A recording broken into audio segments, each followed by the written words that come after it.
ஹைகோர்ட்ல வந்த ஜட்மெண்ட் ஸ்டேடியம்ல கார்க் பால் பட்டு பிளேயர் ஒருத்தர் இறந்திருப்பாரு. இறந்தது வந்து culpable homicide amounting to murder அப்படின்னு சொல்லி எஃப்ஐஆர் போட்டிருப்பாங்க. யார் மேல அப்படின்னா ஆர்கனைசர் மேலையும் அந்த யார் வந்து பேட்ஸ்மேனோ அவங்க மேலையும் போட்டிருப்பாங்க.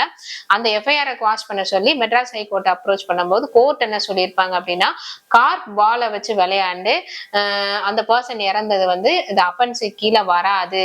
ஏன் அப்படின்னா culpable homicide amounting to murder அப்படின்னும் போது 4 ஆஃப் பிஎன்எஸ் கீழே வரணும் அப்படின்னா அக்யூஸ்ட் பர்சனுக்கு வந்து அந்த இன்டென்ஷன் இருக்கணும், நாலேஜ் இருக்கணும், இவங்களை கொல்லணும் அப்படின்ற நோக்கம் இருக்கணும். அந்த நோக்கம் இங்க எங்கேயுமே மேட் அவுட் ஆகல. இறந்து போன பிளேயர் வந்து ஆர்கனைசரோ இந்த பிளேயரோ 304 ஆஃப் பிஎன்எஸ் கீழே வரமாட்டாங்க. நாலேஜ் டு காஸ் டெத் அவங்க ரெண்டு பேருக்கும் இல்ல அப்படின்னு சொல்லி கோர்ட்ல வந்து ஜட்மெண்ட் கொடுத்திருப்பாங்க.